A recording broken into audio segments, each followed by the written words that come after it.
Oi, pessoal, tudo bem? Eu sou a professora enfermeira Rafa Amaral e nós vamos dar início, fazer uma introdução sobre a nossa aula, falando sobre microbiologia.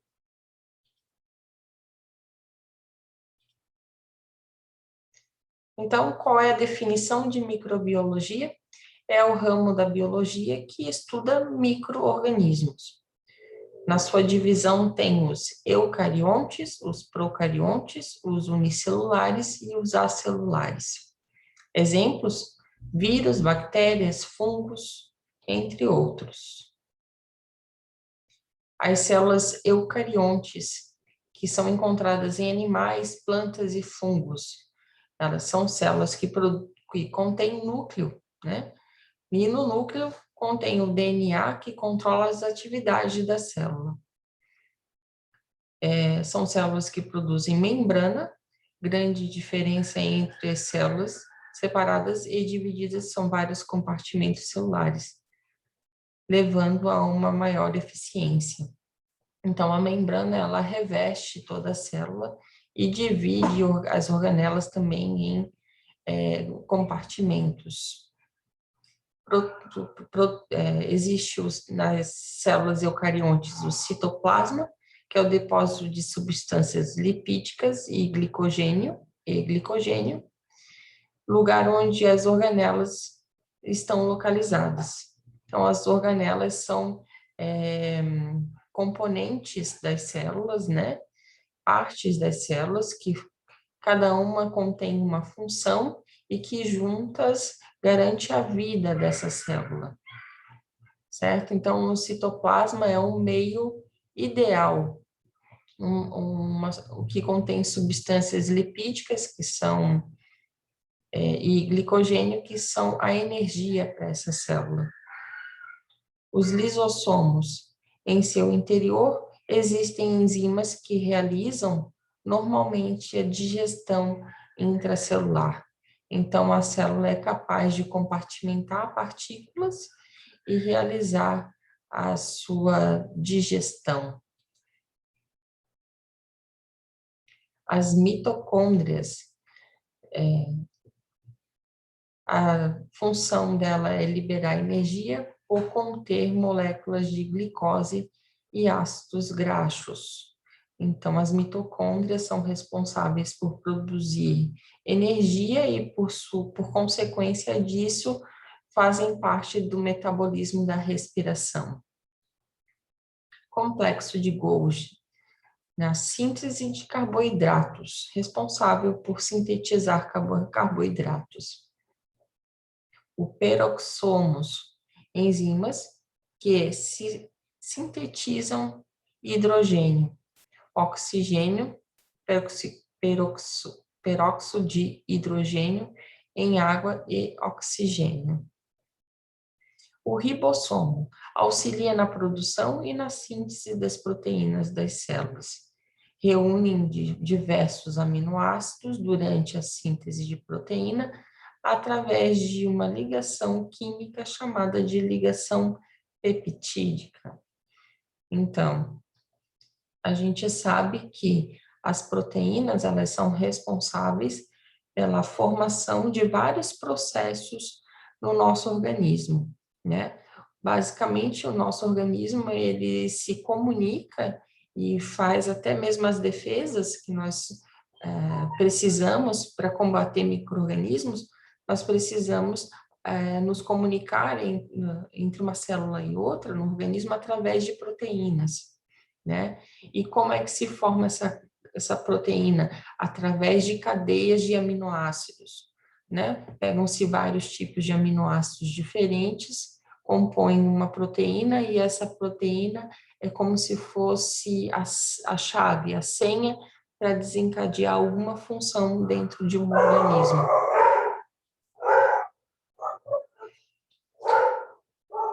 Células procariontes, células de bactérias, cianobactérias do reino Monera.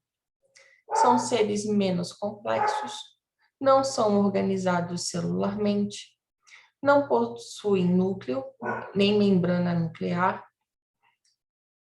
contêm plasmídios. Os plasmídios podem ser modificados para carregar novos genes. Os plasmídios bacterianos possuem a capacidade de inserir um fragmento de DNA externo ou ao seu próprio genoma. Se reproduz, por exemplo, pela degradação do uso de antibiótico. Por isso, a importância de não parar o tratamento pela metade, pois ele volta a reproduzir, a bactéria fica resistente e aquele antibiótico fica sem efeito. Pois bem, pessoal, as bactérias que contêm o plasmídio, elas utilizam do DNA do hospedeiro para fazer a sua reprodução, né? Elas se reproduzem através da célula do hospedeiro. E aí ela também tem a capacidade de reproduzir a partir do contato do antibiótico que a gente está tomando. Então, veja bem, o médico prescreve antibiótico porque nós apresentamos uma infecção bacteriana, por exemplo. E essa infecção bacteriana está atacando o organismo. Então, o antibiótico serve para matar a bactéria, mas ela pode consumir o antibiótico e fazer sua reprodução. Se nós interrompermos o tratamento com o antibiótico no meio do caminho, ela vai utilizar esse código desse antibiótico na sua reprodução e vai se tornar resistente a ele. Então, esse antibiótico já não vai mais matar essa bactéria, mas e a bactéria se tornando resistente a esse antibiótico, esse medicamento já não faz mais efeito para nos proteger. Então, fica aí a importância de sempre orientar o paciente a iniciar e dar fim ao tratamento, né? O tratamento deve ser feito do começo ao fim, nas doses corretas, no horário correto, certo? E quando os sintomas já não existem mais, o tratamento deve continuar. O grande erro da população em geral é achar que quando já não existem mais os sintomas, então para de tomar um antibiótico e aí a população inteira se torna resistente àquele tipo de antibiótico presente. Os unicelulares contêm única célula, os mais antigos a ter notícias no mundo em milhões de anos. São autossuficientes, se mantêm sozinhos para locomoção e alimentação, como, por exemplo, as bactérias, os protozoários, as algas e os fungos. Reprodução pode ser sexuada e assexuada. Faz troca de material genético entre bactérias. Autótrofos fabricam seu próprio alimento, como as algas, e heterótrofos não fabricam seu alimento, e o alimento é proveniente de outros seres vivos ou restos celulares.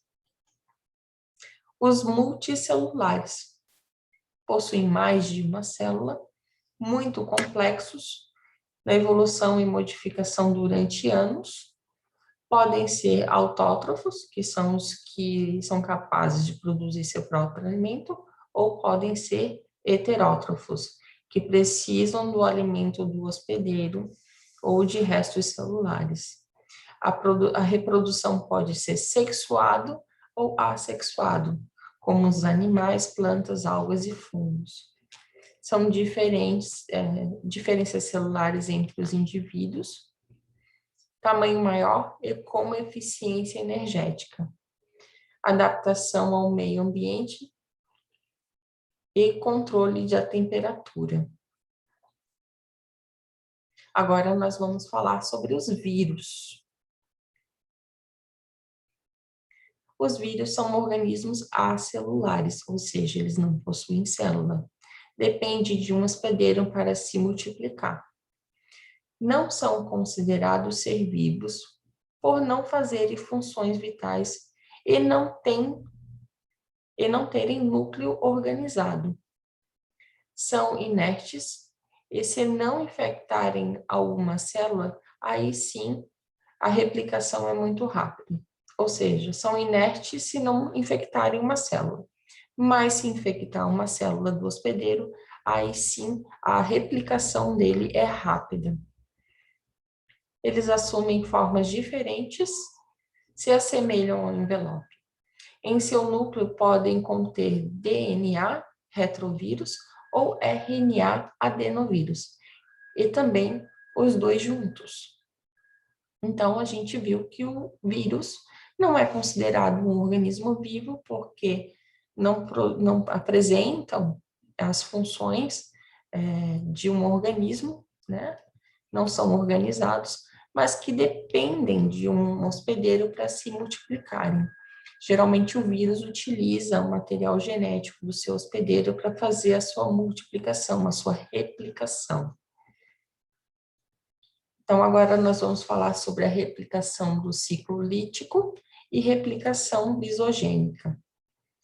O vírus, ele injeta material genético dentro da célula, se multiplica com a ajuda de organelas celulares. Então, veja bem, o vírus, ele não é um organismo organizado com células, mas ele utiliza das organelas das células do seu hospedeiro para fazer a sua replicação. Mata a célula do hospedeiro e libera o vírus que foi formado dentro dela, e assim o mesmo infecta outras células. Então, uma vez que o vírus ele infecta uma célula, ele se utiliza das organelas dessa célula para fazer a sua replicação e depois destrói a célula e libera novos vírus no organismo do seu hospedeiro. E esses novos vírus vão tornar a fazer a mesma função, né, de captura do DNA, replicação, e assim eles tomam conta do sistema do hospedeiro. Entra na célula e interfere na meiose celular, multiplicação da célula. Leva um pedaço do material genético. Então, ele entra na célula do hospedeiro e captura um pedaço do seu DNA ou RNA para fazer a sua multiplicação. O exemplo desses vírus que fazem tal dano na célula está aqui: o vírus da AIDS, da cachumba, do corona, da dengue, do ebola, da febre amarela, da gripe, da hepatite, da herpes, meningite, sarampo, rubéola, raiva, HPV. Uma forma de combater são as vacinas, como a vacina do coronavírus, da gripe e outros, coquetel, que são os antirretrovirais utilizados no tratamento para AIDS, e antirretrovirais. Os exames para se identificar esses vírus, né, através do PCR, das sorologias dos anticorpos, os exames do HBsAg, que são agentes causadores da hepatite B, da hepatite C, o HBC, IgG e IgM. Uma coisa muito importante que se deve salientar é que os vírus não sofrem ações de antibióticos. Só podemos tratar os sintomas, dando espaço para o organismo destruir o vírus. Então, ao contrário das bactérias, nós podemos combatê-las.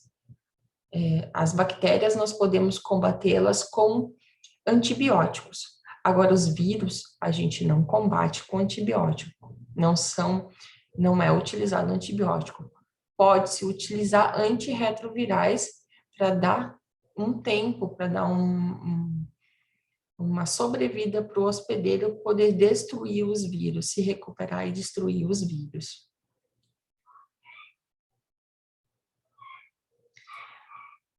Os bacteriófagos, eles não entram na célula acopla, injeta material e sai. Os vírus é específico para cada célula, ele não se liga a qualquer célula. Se classifica como DNA, fita dupla ou fita simples, RNA, fita dupla, rotavírus. DNA mais RNA, citomegalovírus. Retrovírus, DNA mais enzima transcriptase reversa da AIDS. O arbovírus, transmitido por artrópodes, como Zika vírus, chikungunya, dengue e febre amarela. Endocitose, a gripe. Um exemplo de endocitose é a gripe. Então, aqui nós tivemos exemplos de um retrovírus, como o HIV, do arbovírus, como Zika, chikungunya, dengue e febre amarela, e do endocitose, que é a gripe. Quanto à virologia, estudo dos vírus.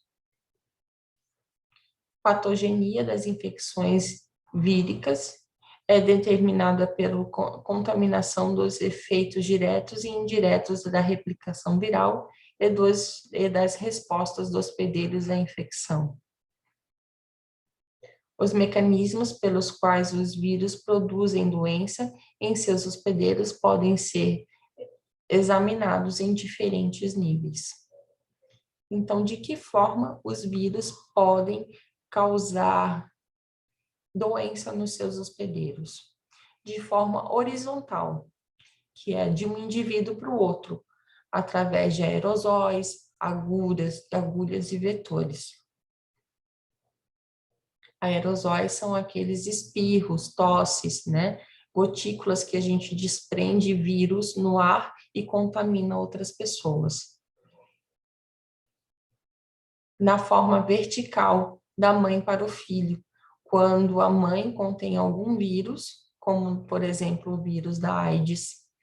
A mãe que contém o vírus da AIDS, se não tomar o coquetel antirretroviral, pode contaminar o seu bebê durante a gestação dessa criança pela forma vertical, porque o vírus da AIDS é um exemplo de vírus que passa pela barreira hematoplacentária. Suscetibilidade, a condição para ocorrer infecção como idade, sexo e fisiologia. Então, o vírus, a pessoa, o hospedeiro tem que ser suscetível a adquirir aquele vírus. Como, por exemplo, é muito comum que as crianças peguem catapora, é um exemplo, né? É muito comum criança pegar catapora, porque elas são adquiridas geralmente nessa idade da vida, né? Nessa faixa etária. Não que os adultos não possam pegar, mas que geralmente a criança é mais suscetível a adquirir essa infecção, né? Do que na fase adulta. Condições para patogenia. Penetrar no hospedeiros pela via adequada, realizar replicação primária em tecido próximo à entrada, escapar dos mecanismos naturais de defesa do organismo, replicar eficientemente nesses tecidos e disseminar-se para os tecidos e órgãos-alvos. Então, por exemplo, o vírus que causa pneumonia, né? Ele tem que ter as condições para a patogenia, quer dizer, as condições ideal para que ele possa se multiplicar no organismo hospedeiro e realmente causar uma pneumonia nesse hospedeiro. Né? Se a gente pensar na alternativa A, de penetrar no hospedeiro pela via adequada, bom, se o vírus ele tem essa preferência pelos pulmões, é um vírus que geralmente causa pneumonia, então ele vai ter que adentrar pela via aérea, senão ele não vai conseguir a sua eficácia para deixar esse hospedeiro doente, né? Ele deve realizar a sua replicação primária em tecidos próximos à entrada. Então, vejamos, se o vírus que geralmente causa pneumonia nos seus hospedeiros, ele entra pelas vias aéreas, primeiro ele vai causar uma irritaçãozinha na garganta, né, um inchaço nas amígdalas, porque ele vai ter que fazer a sua replicação primária nas vias aéreas superiores, certo? Para que ele consiga adentrar, né, até os pulmões e aí sim causar uma pneumonia que vai levar ao aumento da replicação né, de vírus no órgão ideal, que seriam os pulmões, que é a preferência desse vírus para que ele sobreviva. E aí, então, os tecidos dos pulmões seriam os tecidos alvos para esse vírus conseguir fazer a sua multiplicação. Quais são as portas de entradas que geralmente nós temos para a entrada desses micro-organismos? A pele e a mucosa, o trato respiratório, o trato gastrointestinal, o trato genital, que é no caso das doenças sexualmente transmissíveis, as conjuntivas, e a gente tem os exemplos dos vírus que causam conjuntivite, e a transmissão vertical, que é a transmissão de mãe para filho através da via placentária. Os padrões de infecção. As infecções, elas podem ser agudas, né? Onde aparecem sintomas clínicos ou sintomas subclínicos, que é, por exemplo, o vírus da gripe, né, o vírus da influenza, que causa aquele sintoma agudo da gripe, aquela gripe forte, ou deixa a pessoa num estado subclínico da gripe, que é aquela dor no corpo, um mal-estar, uma febre um pouco mais baixa, mas que não chega a causar toda a sintomatologia mais grave da gripe, né? Uma infecção crônica, que ela pode ser latente e persistente, né? Por exemplo, o vírus da AIDS, que não existe cura, quando ele entra na sua forma latente, né? O vírus HIV, uma vez adquirido, quando ele é latente e persistente, e aí sim ele manifesta a AIDS, que seria a fase crônica, onde deixa o indivíduo realmente doente.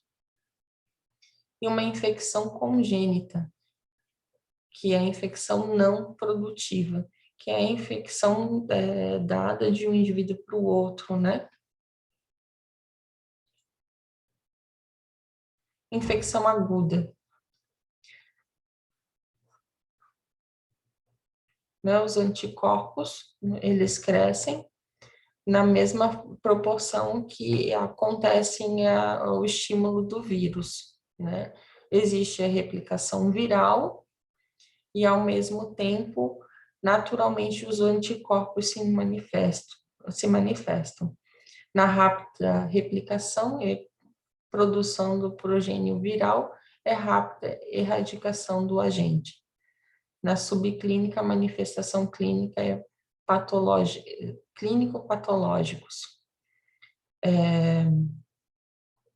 Aqui nós vemos que durante a infecção aguda existem a replicação viral e a um nível muito semelhante os anticorpos se manifestam, né, para limitar a evolução da replicação desse vírus.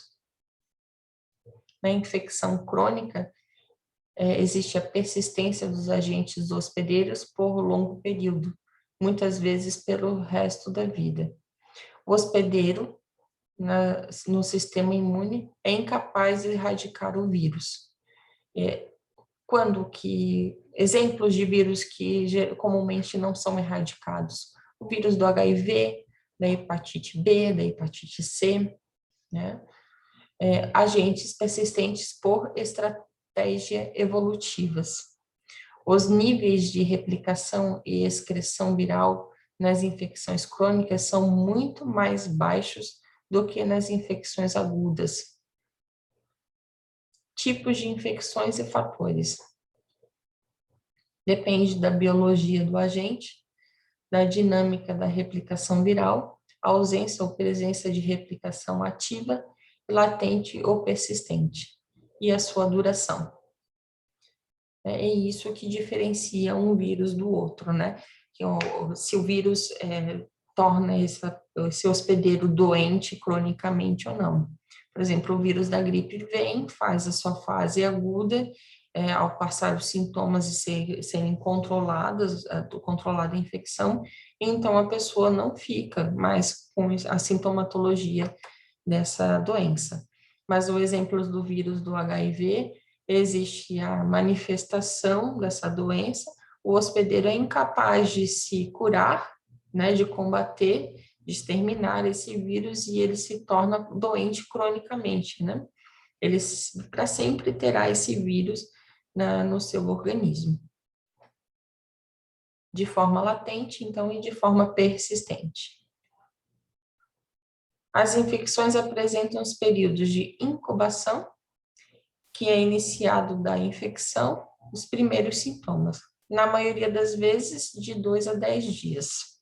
Então, o período de incubação é o início da infecção e geralmente é de 2 a 10 dias. O período prodrômico, que os sintomas clínicos inespecíficos, como febre, mal-estar, dor de cabeça, onde todos os vírus acabam dando os mesmos sintomas, né? Você adquiriu tanto uma gripe quanto o vírus da hepatite, e ambos vão te dar sintomas bem semelhantes. Não é muito específico a sintomatologia. Existe o período da doença, que são os sintomas característicos, né? É onde você vai conseguir diferenciar a sintomatologia de uma gripe e a sintomatologia de uma hepatite, onde eles realmente se caracterizam com sintomas mais característicos, mais específicos daquela doença.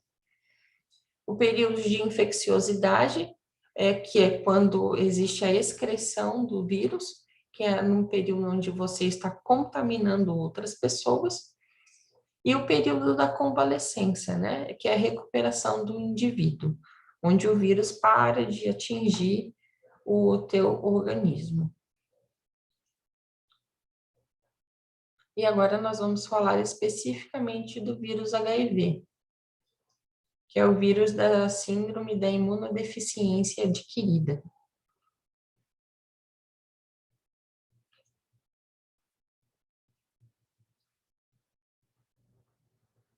Ele é causador da AIDS, ataca o sistema imunológico, responsável por defender o organismo de doenças.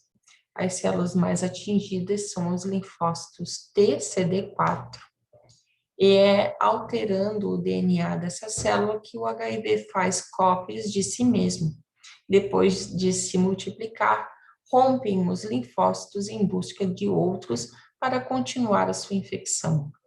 Então, lembrando que o vírus HIV ele utiliza do material genético do seu hospedeiro para fazer a sua replicação, como outros vírus. No caso, a célula-alvo do HIV é o linfócito T, CD4, a célula CD4. A nossa célula CD4 ela é responsável pela defesa do nosso organismo. Por isso que o vírus do HIV ele é responsável pela síndrome de imunodeficiência humana adquirida, porque você adquire uma síndrome que causa a sua imunodeficiência, você se torna incapaz de se defender, justamente pela destruição das suas células de defesa CD4. É uma doença sexualmente transmissível, atualmente não existe uma cura efetiva e segura, mas os cientistas estão trabalhando incessantemente em busca de resultados e permanecem esperançosos. O HIV pode ser controlado. O tratamento para o HIV é frequentemente denominado terapia antirretroviral ou ART e pode prolongar expressivamente a vida de muitas pessoas infectadas pelo HIV e diminuir as chances de transmissão. Então, hoje nós não temos mais a mesma visão do HIV da década de 80, que foi quando o vírus do HIV realmente surgiu para a comunidade científica e para a população em geral, né? Nos primórdios, lá na década de 80, as pessoas que adquiriam HIV morriam muito rapidamente. Hoje, não. Hoje, a expectativa de vida da pessoa que adquiriu o HIV é maior, né? Não existe pessoa que, infectada pelo HIV, morra de HIV. Existe a pessoa que morra por uma doença oportunista, quando não tratada, certo? Então, a única forma de se morrer hoje por adquirir o vírus HIV é realmente não aceitando o tratamento, não realizando o tratamento de forma adequada, né, o tratamento realizado com os antirretrovirais.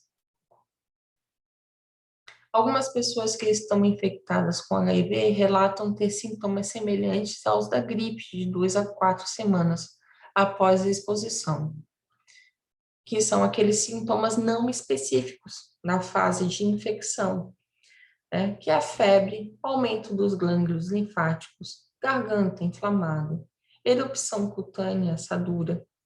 Esses sintomas podem durar alguns dias ou várias semanas.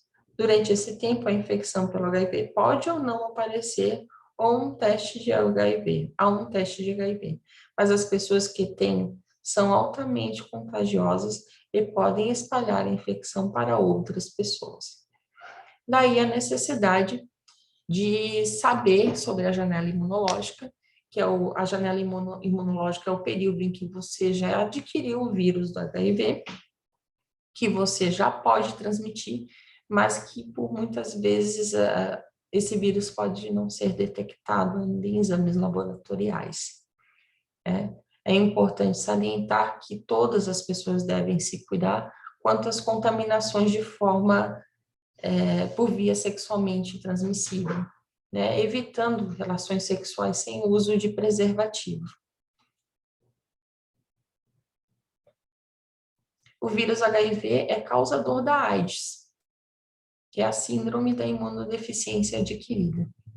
Ataca o sistema imunológico responsável por defender o organismo das doenças. Opa, não mudou a tela, desculpa. A catapora. Uma das doenças mais comuns em crianças menores de 10 anos de idade é a varicela, conhecida popularmente como catapora.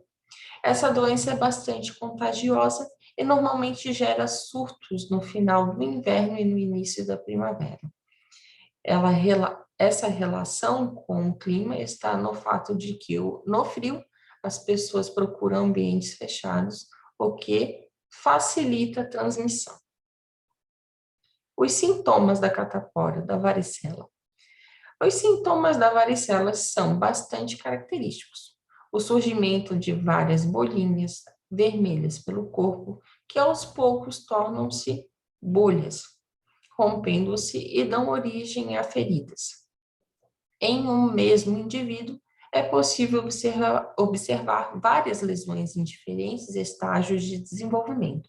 Além das erupções da pele, a catapora é acompanhada de febre, desconforto e grande coceira.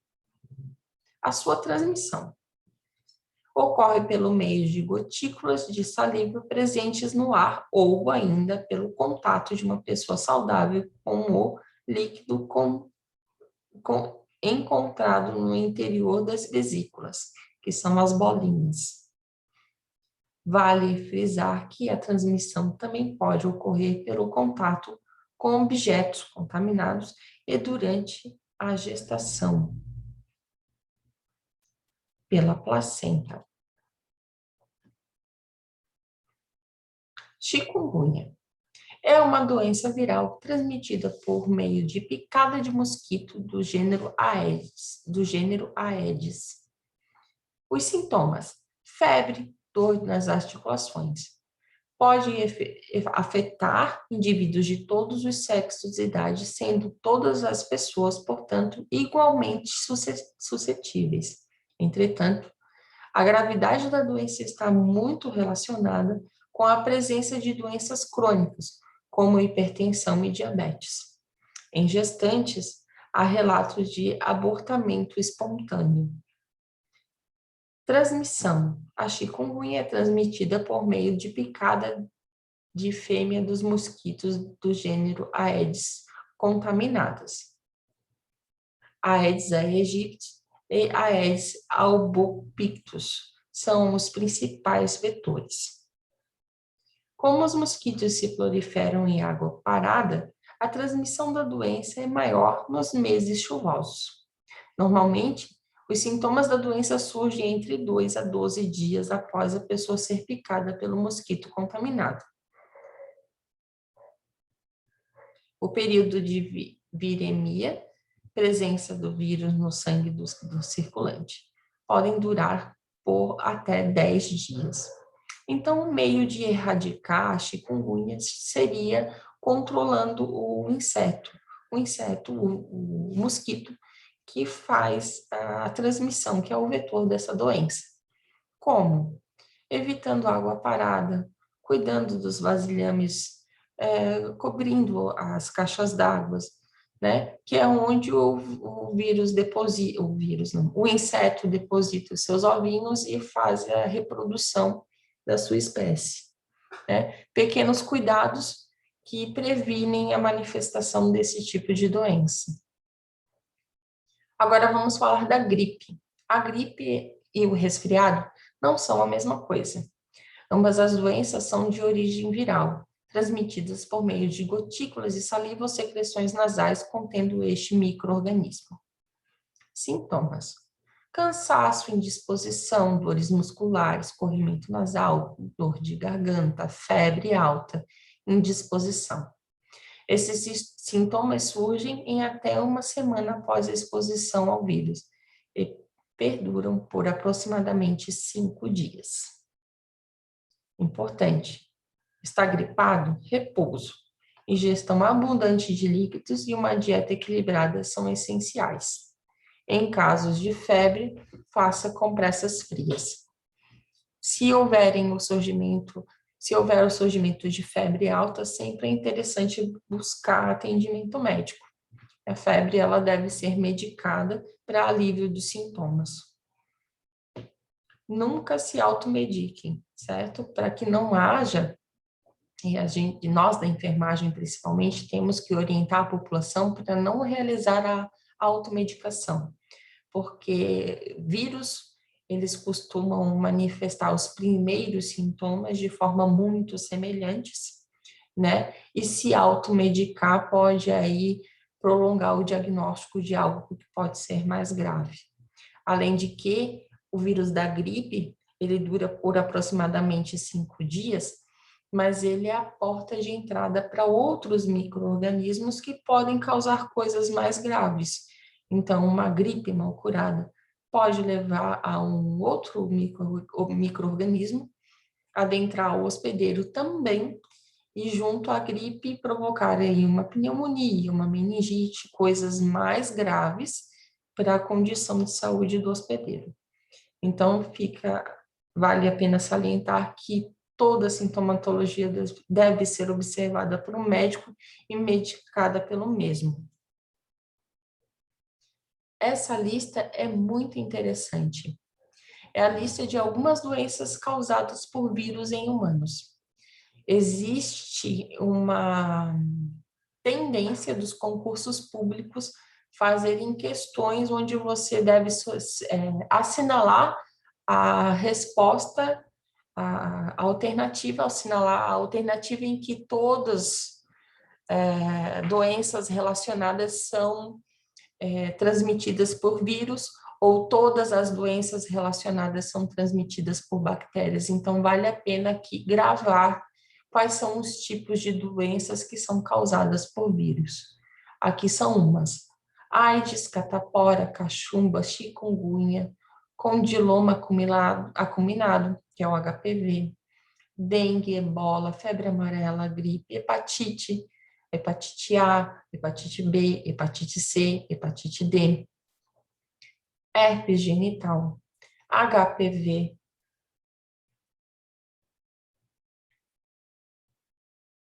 poliomielite, raiva, resfriado, rubéola, sarampo, varíola, zika.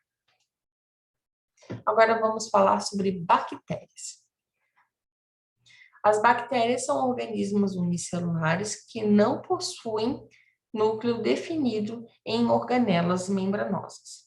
Podem ser classificados de acordo com o seu formato, sendo as formas mais comuns a esférica e a de bastão e a espiralada. Com a classificação dos seres vivos em 3 domínios, o reino Monera deixou de existir. Morfologia bacteriana e tipos de bactérias. Os cocos são esféricos ou arredondados. Os bacilos são alongados e cilíndricos. Daqui nós temos os bacilos aqui. Os espirilos são longos, espiralados, deslocando-se por meio de flagelos. Espirilos. Eles têm flagelos nas suas pontas para fazer seu deslocamento. As espiroquetas são espiraladas e deslocam-se com movimentos ondulatórios. Espiroquetas. Bactérias com flagelos. Espiroquetas. Vibriões apresentam aspectos de vírgula. Os vibriões. Doenças causadas por bactérias mais comuns: coqueluche, tétano, meningite meningocócica, leptospirose, cólera, gonorreia, febre maculosa, botulismo, cárie, H. pylori. Os exames. Exame de hemograma. Acontece o aumento dos linfócitos. A infecção é viral. Aumento dos leucócitos, infecção bacteriana e fúngica. Ataca como fagocitose, defendendo os que são os anticorpos, principalmente se evidencia aumento dos neutrófilos. Então, quando existe uma infecção bacteriana ou fúngica, a gente vai observar no exame de hemograma o aumento dos neutrófilos. Aumento de eosinófilos, processos alérgicos e infestação de protozoários e eumintos. Então, nos processos alérgicos, infestação de protozoários e eumintos, nós vamos observar no exame de hemograma o aumento dos eosinófilos. Os fungos. Os fungos eucariontes, organizadas e atualizada, heterótrofos, alimentam-se de outros ou restos de decomposto, ou resto decomposto de material ou parasitas, ou seja, eles não são capazes de produzir o próprio alimento, né? Precisam alimentar-se de outras substâncias, de outras matérias. Unicelulares ou pluricelulares, compostos de uma célula ou mais células. Possuem parede de quitina e reserva de energia, fazem reserva de energia através do glicogênio, produção de esporos, podem ser sexuados por meiose ou assexuados por mitose.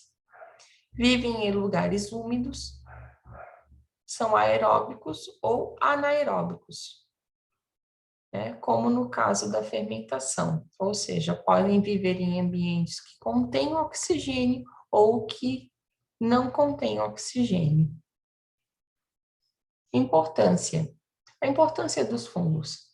Eles são alimentos, como no caso dos cogumelos, são importantíssimos na produção dos pães, bebidas e queijos, como o pão, que ocorre a fermentação através do fungo, as bebidas como o vinho, o queijo também. São importantes como antibióticos. A penicilina, ela é derivada da ação dos fungos, né? A secreção de substâncias que matam bactérias.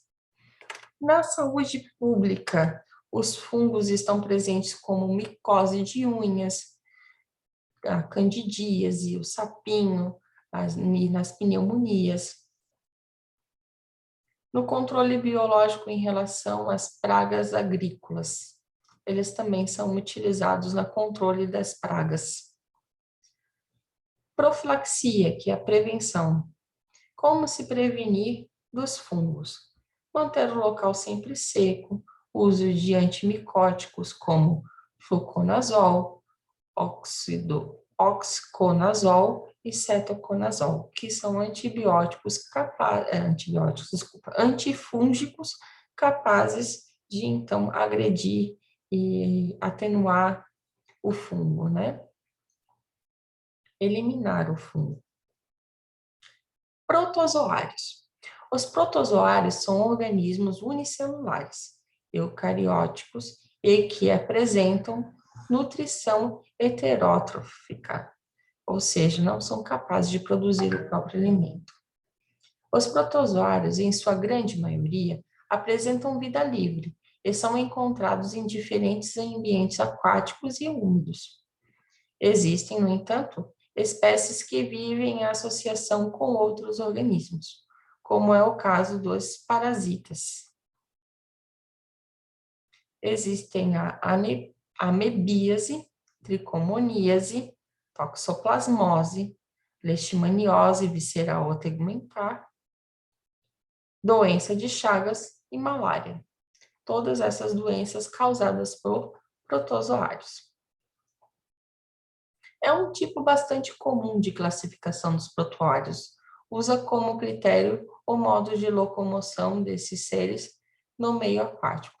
De acordo com esse sistema, existem protozoários ciliados, flagelados, risópodes e esporozoários. Os protozoários ciliados são aqueles que se locomovem por auxílio de estruturas denominadas de cílios, como os paraméciums. Os flagelados, por sua vez, utilizam como meio de locomoção os flagelos, como é o caso do Trypanosoma cruzi, causador da doença de Chagas. Existem ainda protozoários que movimentam com a ajuda de pseudópodes, que são prolongamentos citoplasmáticos que modificam a forma do corpo do organismo e promovem a locomoção. Esse grupo no qual fazem parte as amebas, chamados de risópodes.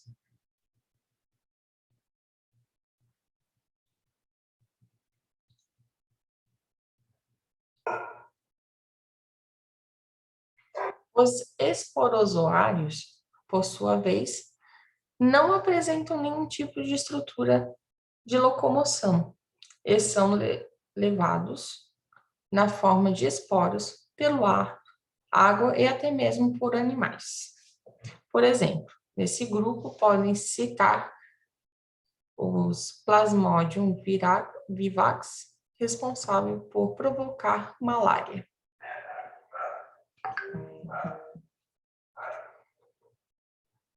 Então, aqui a gente viu um pouco dos protozoários e seu meio de locomoção. Os eumintos. Os eumintos são grupos de parasitas que, normalmente, mas nem sempre, residem no intestino do hospedeiro. Alguns exemplos são Ascaris lumbrigoides, Trichuris, Ancylostoma duodenale e Taenia solium. Principais doenças causadas pelos eumintos que afetam a saúde humana, entre as quais podemos citar as esquistossomose, ascaridíase, tênia e cisticerco, que é o complexo tênia-cisticercose, né? Ancilostomiose e enterobiose. Os eumintos são parasitas mais alongados e cuja infecção é normalmente intensificada através da presença de grande quantidade de ovos na célula, nas fezes.